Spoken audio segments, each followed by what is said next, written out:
పెట్టుబడుల ఆకర్షణ కోసం దావోస్ పర్యటనలో ముఖ్యమంత్రి ఉన్న ఈ నేపథ్యంలో వైఎస్ఆర్సీపీ అధికార ప్రతినిధి నాగార్జున యాదవ్ ఒక ప్రెస్ మీట్ పెట్టి కొన్ని కీలకమైన ఆరోపణలు చేశారు.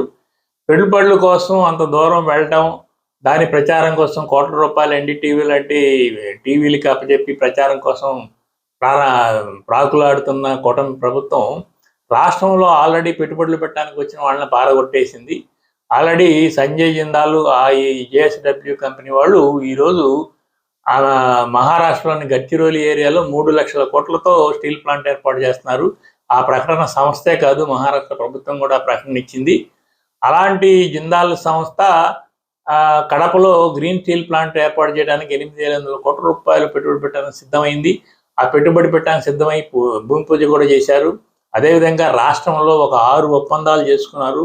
50,500 కోట్ల రూపాయల పెట్టుబడులు పెట్టడానికి 6 ఒప్పందాలు జగన్ ప్రభుత్వం హయాంలో చేసుకున్నారు. అలాంటి సంజయ్ జిందాల్ని ఈ ఒక బొంబాయి నటిని తీసుకొచ్చి ఆయన మీద ఏదో ఆరోపణలు చేసి ఆయనని భయపెట్టేసి రాష్ట్రానికి రాకుండా పారదోలేశారు.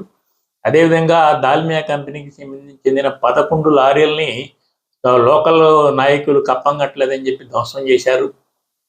అదానీ పోర్టుకు సంబంధించిన అధికారుల్ని, ఆఫీసర్లని కూడా సోమిరెడ్డి స్వయంగా వెళ్ళి కమిషన్ల కోసం బెదిరించారు.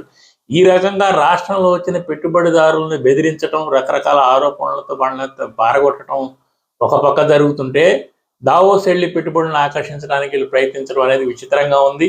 కనీసం ఇప్పటికైనా సరే ఆ సంజయ్ జిందాల్ లాంటి వాళ్ళని 50,500 కోట్ల రూపాయలు పెట్టుబడులు పెట్టడానికి 6 ఒప్పందాలు చేసుకున్నారు కనుక వాళ్ళని తిరిగి తీసుకురావాలని చెప్పేసి వైఎస్ఆర్సీపీ ప్రతినిధులు ఇప్పుడు ప్రెస్ మీట్ పెట్టి చెప్పారు. ఈ ఆరోపణలకు సంబంధించి కనీసం స్పందించాల్సిన అవసరం మాత్రం కూటమి ప్రభుత్వానికి ఉంది.